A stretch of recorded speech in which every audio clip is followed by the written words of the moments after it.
जाओ, ऋषि मृकेंडु पुत्र मार्कंडे के प्राण लेकर आओ। जो आज्ञा महाराज।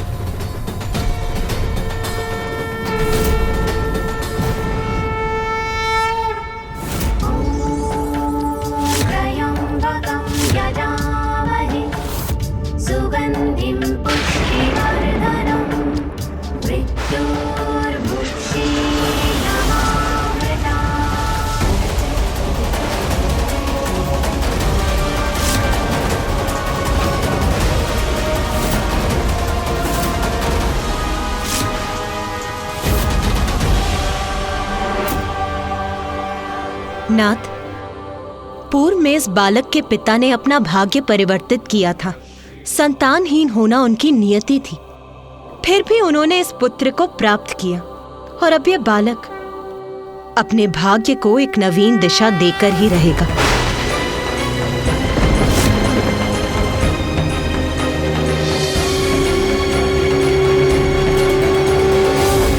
ओम त्र्यंबकं यजामहे सुगंधिं पुष्टिवर्धनम् उर्वारुकमिव बन्धनान् मृत्योर्मुक्षीयमामृतात्। ऋषिपुत्र, ऋषिपुत्र, हम यमलोक से आए हैं, यमराज के दूत हैं। तुम्हारी आयु समाप्त हुई, हम तुम्हारे प्राण हरने आए हैं।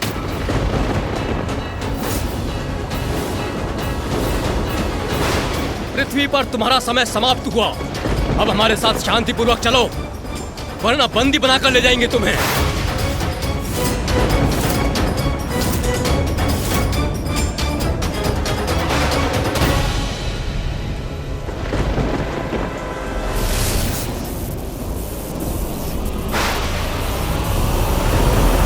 तुम्हें पर्याप्त समय और चेतावनी दे चुके हैं हम। यदि शांतिपूर्वक नहीं चलोगे तो हम तुम्हें इस पाश से बांधकर यमलोक ले जाएंगे।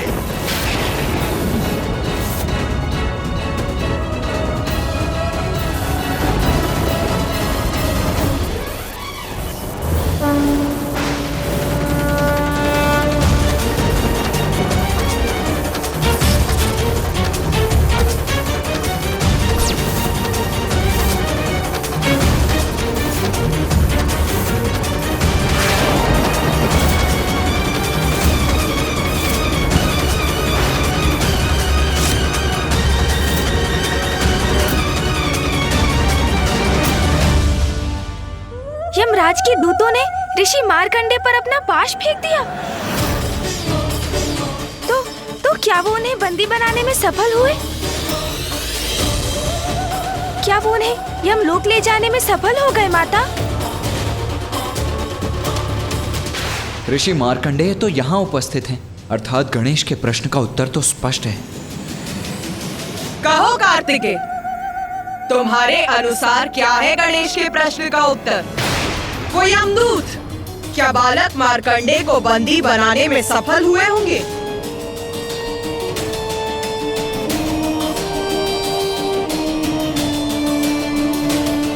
माता, ऋषि मार्कंडेय तो हम सभी के समक्ष हैं, जीवित खड़े हैं।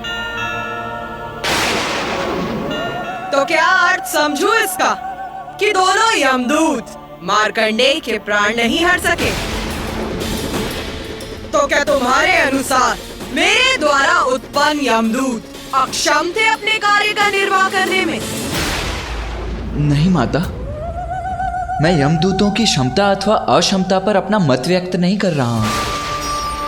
परिस्थिति के अनुसार उसके तर्क संगत परिणाम पर पहुंचने की चेष्टा भर कर रहा हूं मैं। माता, ऋषि मार्कंडेय जीवित हैं, अर्थात यमदूत असफल हुए, और अवश्य इसमें भी आपकी ही कोई लीला होगी माता। उचित कहा तुमने कार्तिकेय। मेरी लीला की एक ऐसी अद्भुत कथा है जो किसी भी तर्क से परे है, किंतु जो तुम्हारी बुद्धि ने निष्कर्ष सुझाया वो भी उचित है। यमदूत शक्तिहीन और अयोग्य नहीं थे, किंतु वो फिर भी बालक मार्कंडेय को मृत्यु प्रदान करने में असमर्थ थे।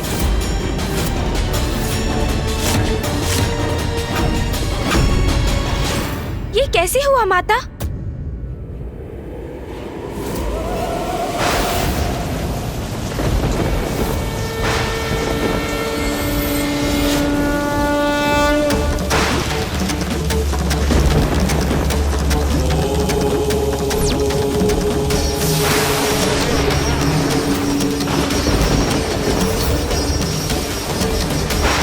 ऋषिपुत्र, हमारा पाश बनाएगा तुम्हारे प्राणों को बंदी।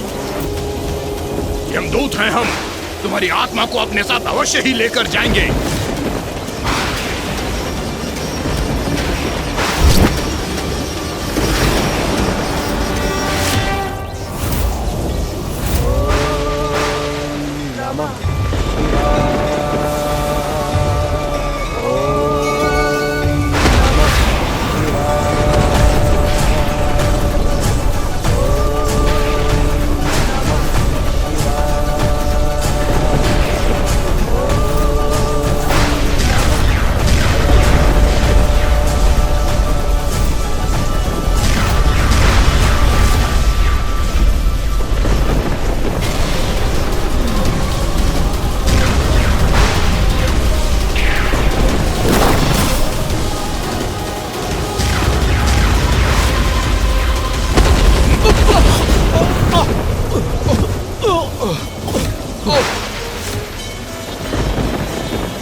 नाथ, आपने देखा ना, अपने पिता ऋषि मृकेंडु के समान बालक मार्कंडेय भी अपने भाग्य को एक नवीन दिशा देगा।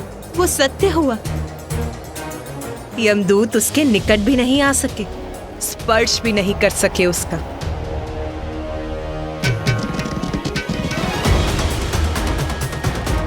उमा, जन्म और मरण सृष्टि का शाश्वत सत्य है। सृष्टि के सत्य को असत्य में परिवर्तित करना, किसी को मृत्यु से मुक्ति प्राप्त होना सहज नहीं, अत्यंत कठिन है, कदाचित असंभव ही है। इसलिए उसकी मिथ्या आस त्याग दो प्रिय।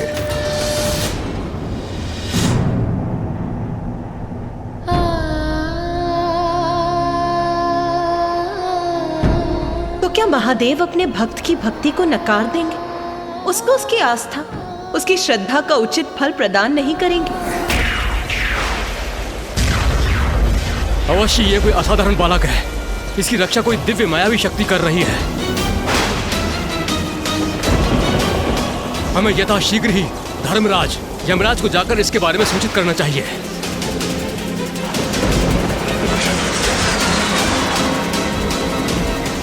नाथ, बालक मार्कंडेय इतनी श्रद्धा और भक्ति से आपके मंत्र का जाप कर रहा है, तो उसकी प्रार्थना व्यर्थ नहीं जा सकती। उसे उसके संकट से मुक्ति का मार्ग प्राप्त होगा ना स्वामी?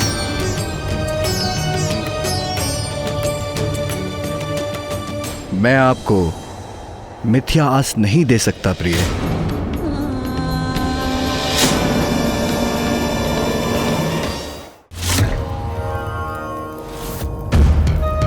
मृदुल, पूर्वी, उचित है।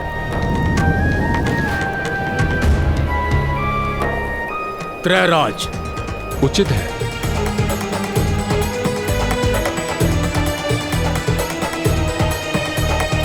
और मार्कंडे, बालक मार्कंडे का ही अंतिम नाम है आज की सूची में।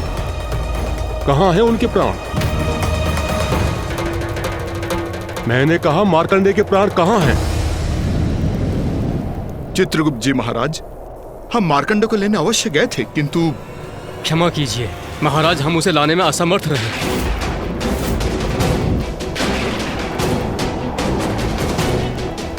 असमर्थ रहे? उनका आज की सूची में नाम है, अर्थात उनका यहां यमलोक में आने का समय हो चुका है। क्या अर्थ है तुम्हारा? जिसके जीवन का अंत आज नियत था, उसकी आत्मा लेकर आने में असमर्थ कैसे हो सकते हो तुम? प्रभु, जब हम वहां गए थे तो वो पूजा कर रहा था, फिर हमने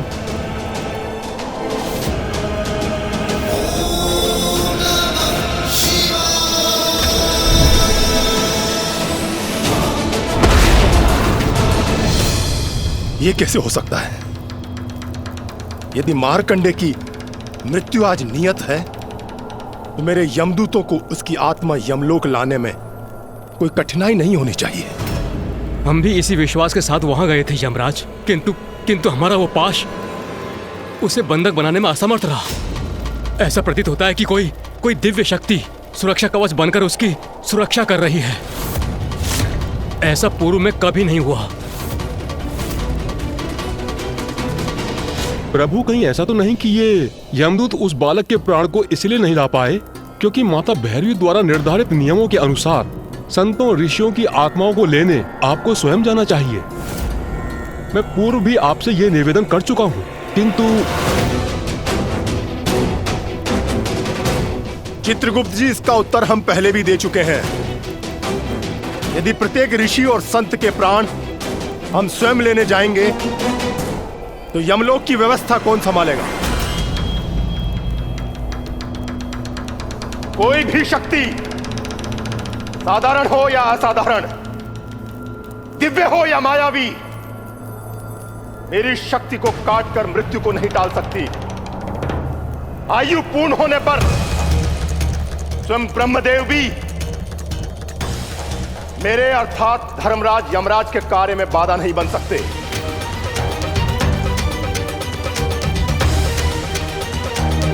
चित्रगुप्त जी, माता भैरवी ने कैसे अक्षम यमदूत दिए हमें? 2 यमदूत एक 16 वर्षीय बालक के प्राण हरकर नहीं ला सके। धिक्कार है इन्हें।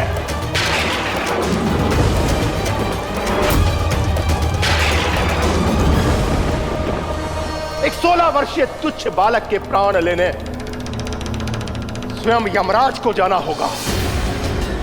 तो क्या लाभ है इन यमदूतों का?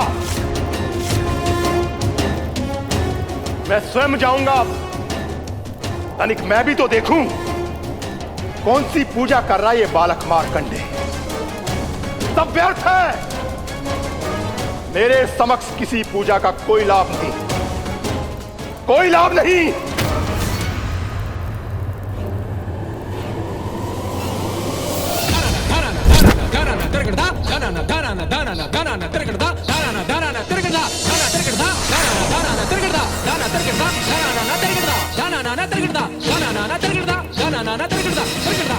सृष्टि का नियम कोई भंग नहीं कर सकता। मेरी शक्ति को कोई चुनौती दे, वो भी एक तुच्छ बालक, कदापि स्वीकार नहीं करूंगा, कदापि नहीं।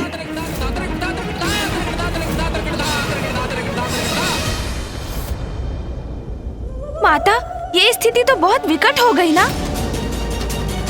एक और ऋषि मार्कंडे अपनी नियति को परिवर्तित करने हेतु महादेव की पूजा कर रहे थे ताकि वो अपने माता पिता के प्रति अपने ऋण को चुका सके, और दूसरी ओर स्वयं आपने माता भैरवी के रूप में यमराज को आदेश दिया था कि किसी भी स्थिति में नियत समय आने पर किसी की मृत्यु नहीं टलनी चाहिए।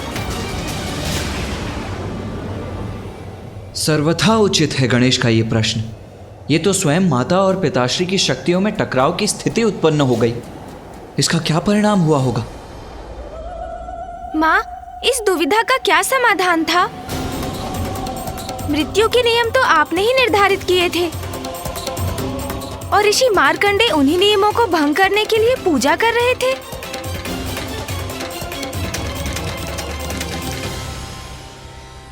मेरे मन में तो कोई दुविधा नहीं थी माता, मात्र भक्ति थी और विश्वास था कि भगवान कभी भी भक्त की सच्ची भक्ति को अस्वीकार नहीं करते।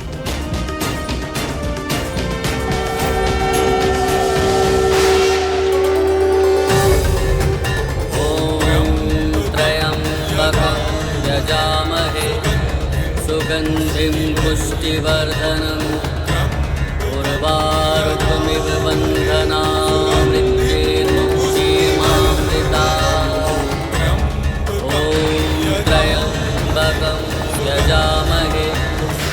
सुगन्धिं पुष्टिवर्धनम् उर्वारुकमिव बन्धनान् नित्येतुमयीमामृताम् ॐ त्र्यम्बकं यजामहे सुगन्धिं पुष्टिवर्धनम् उर्वारुकमिव बन्धनान् नित्येतुमयीमामृताम्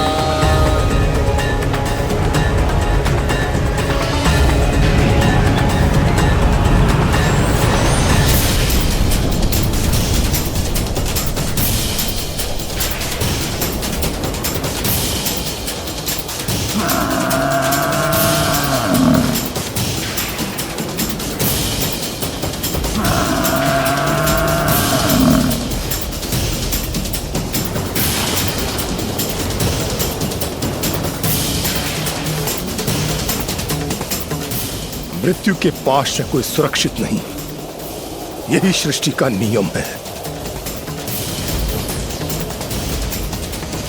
ये दिव्य बालक तेजवान दिख रहा है,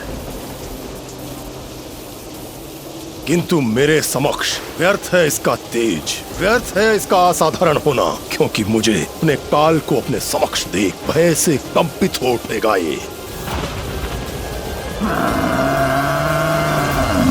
ऋषि बालक, चलो उठो, मैं यमराज तुम्हारे प्राण हरने आया हूं।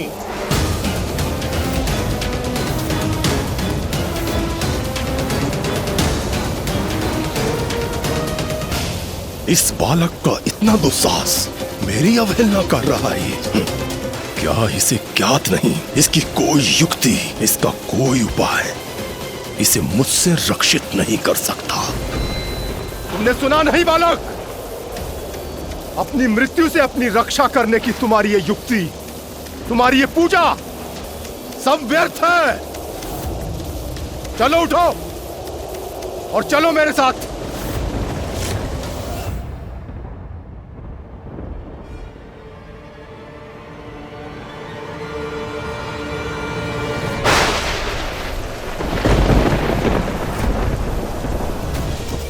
मृत्यु के देवता का ऐसा अपमान, अभी इसका भयंकर परिणाम ज्ञात होगा इसे।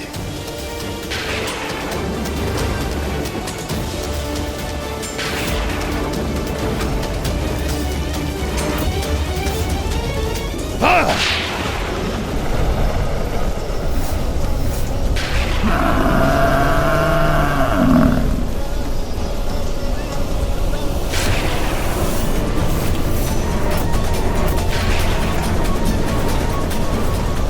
का समय आने पर प्राणी के प्राण हरने से कोई मुझे नहीं रोक सकता, कोई भी नहीं।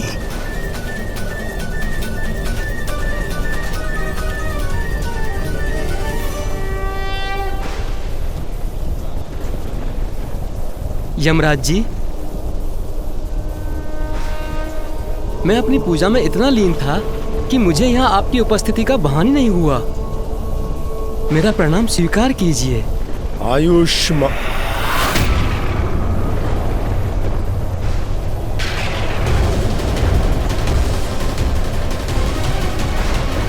ये मैं कैसा आशीर्वाद दे रहा हूं इसे? बालक, बहुत चतुर प्रतीत होते हो तुम। मुझसे आयुष्मान भव का आशीर्वाद लेकर मृत्यु से अपनी रक्षा करना चाहते हो, किंतु मैं यमराज मृत्यु ही प्रदान करता हूं, जो तुम्हें भी दूंगा। चलो मृत्यु के लिए प्रस्तुत हो जाओ। यमराज जी, मुझे ज्ञात है आप मुझे मृत्यु देने आए हैं, किंतु मैं अभी अपनी मृत्यु को स्वीकार करने में असमर्थ हूँ। क्षमा कीजिए, तुम अपनी मृत्यु स्वीकार करने में असमर्थ हो तो कदाचित मुझे बाद में आना चाहिए, है ना?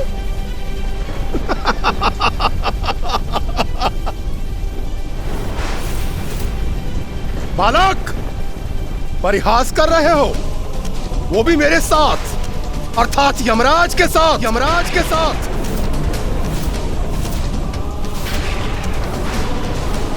मूर्ख बालक, अपनी मृत्यु कोई भी स्वीकार नहीं करता, किंतु मृत्यु किसी स्वीकृति की प्रतीक्षा नहीं करती। ये तो तुम्हारा सौभाग्य है कि मैं स्वयं लेने आया हूं तुम्हें। अब मेरा समय व्यर्थ मत करो और चलो मेरे साथ।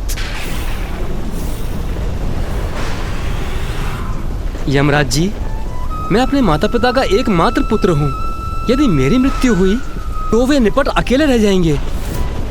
उनके पुत्र होने के नाते उनकी सेवा कर उनका ऋण चुकाने का दायित्व मुझे पूर्ण करना है। मुझे अपने लिए नहीं किंतु अपने माता पिता के लिए जीवित रहना है।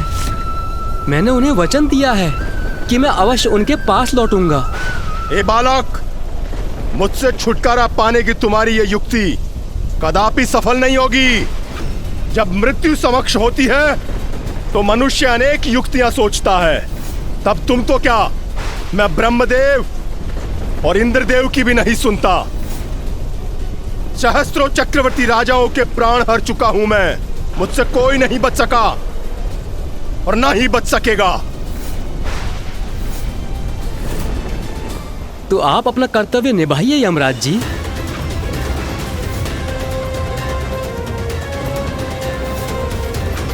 किंतु मुझे पूर्ण विश्वास है कि परमपिता परमात्मा मेरी रक्षा के लिए अवश्य आएंगे। ओम त्र्यंबकं यजामहे सुगंधिं पुष्टिवर्धनम् उर्वारुकमिव बन्धनान् मृत्युर्मुक्षीयमामृता।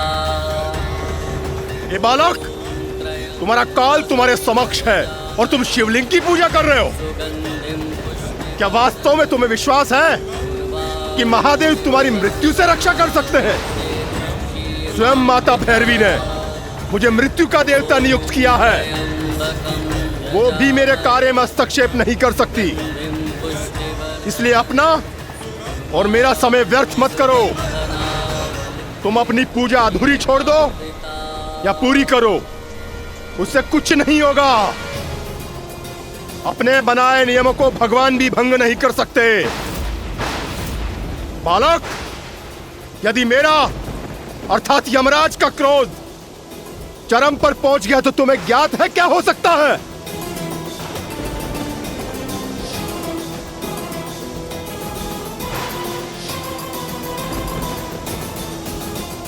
यमराज जी, मैं किसी भी प्रकार आपका अपमान करने का इच्छुक नहीं, किंतु आपने मुझसे एक प्रश्न पूछा है जिसका उत्तर है चंद्रशेखर चंद्रशेखर चंद्रशेखर रक्ष मां।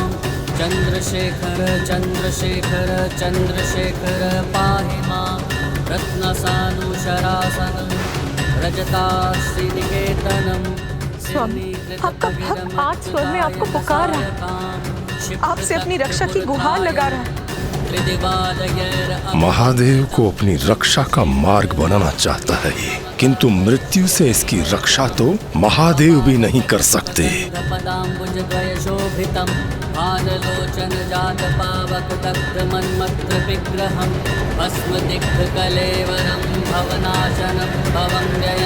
चंद्रशेखरमाश्रये।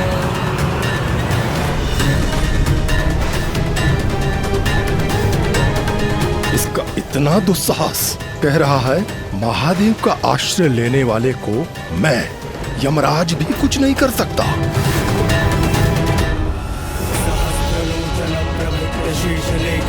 ना, आपने मुझसे कहा था कि मैं मिथ्या आस ना रखूं, किंतु मेरी आस मिथ्या नहीं, विश्वास है मेरा।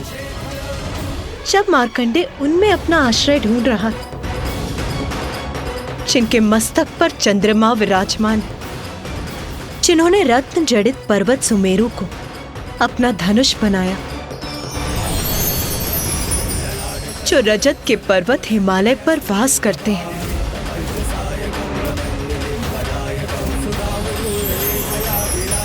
जो नागराज वासुकी की डोरी को अपने हाथ में थामते हैं,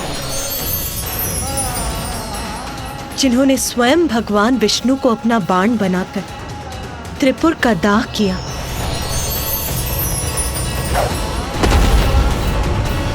अर्थात जब मार्कंडे आपकी शरण में, तो मृत्यु के देवता यमराज उसे कोई क्षति कैसे पहुंचा सकते हैं? मम का करिष्यति वै यमः पपादपपुष्पगन्धपदाम्बुजद्वयशोभितं भाललोचनजातपावकदग्धमन्मत्रविग्रहं भस्मदिग्धकलेवरम्। इसकी इस पूजा को यहीं रोककर अविलंब अपने साथ ले जाना चाहिए मुझे।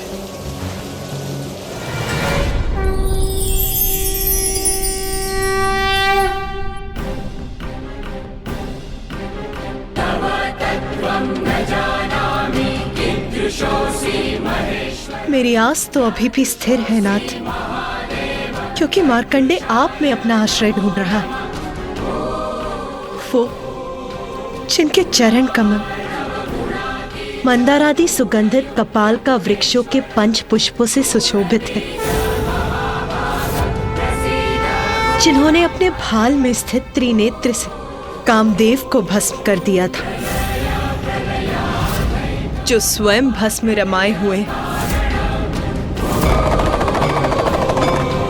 जो जीवन के समस्त दुखों का नाश करते हैं। जब मार्कंडे स्वयं आप से रक्षा की गुहार लगा रहा है, तो मृत्यु की देवता यमराज भी उन्हें क्या क्षति पहुंचा सकते हैं?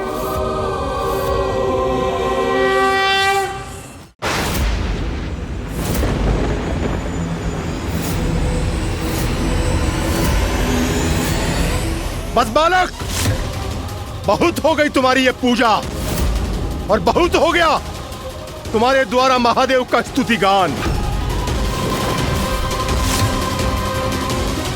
मेरा इतना अपमान। महादेव तुम्हारे रक्षक हैं, तो मैं क्या कर सकता हूं? यही है ना तुम्हारा प्रश्न? तो मैं अभी इसका उत्तर देता हूं। अभी दिखाता हूं तुम्हें कि मैं यमराज कितना शक्तिशाली हूं और क्या कर सकता हूं।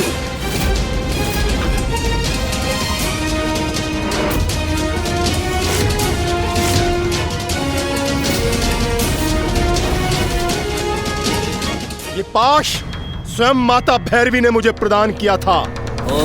ये यमपाश मृत्यु का पाश है, और यही मृत्यु पाश तुम्हारे तन से तुम्हारे प्राण हर लेगा ऋषि बालक।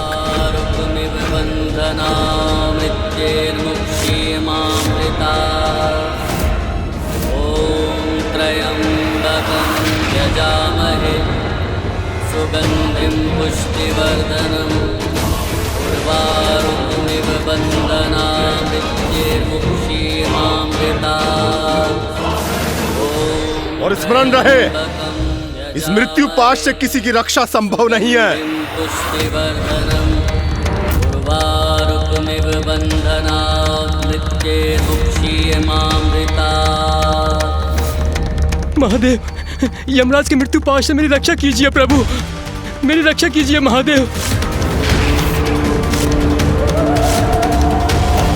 महादेव, महादेव, ओम त्र्यंबकम यजामहे सुगंधिम पुष्टि। ये किस प्रकार के मंत्र का उच्चारण कर रहा है? कोई भी मंत्र उच्चारित कर लो, तुम्हें मृत्यु से रक्षित कर ले, ऐसा कोई भी मंत्र नहीं है बालक। त्र्यंबकम यजामहे सुगंधिम पुष्टि वर्धनम।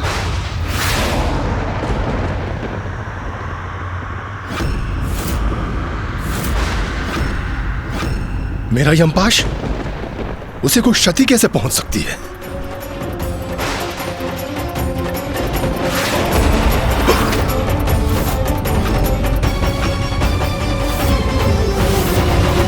इतना दुस्साहस यमराज का कि उन्होंने भक्त और भगवान दोनों पर अपना पाश चलाने का दुस्साहस किया।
माता, अपने इस दिव्य अद्भुत रूप में माँ और पिताश्री ने अपने भक्तों को अभयदान देने के साथ क्या यमराज को भी दंडित किया?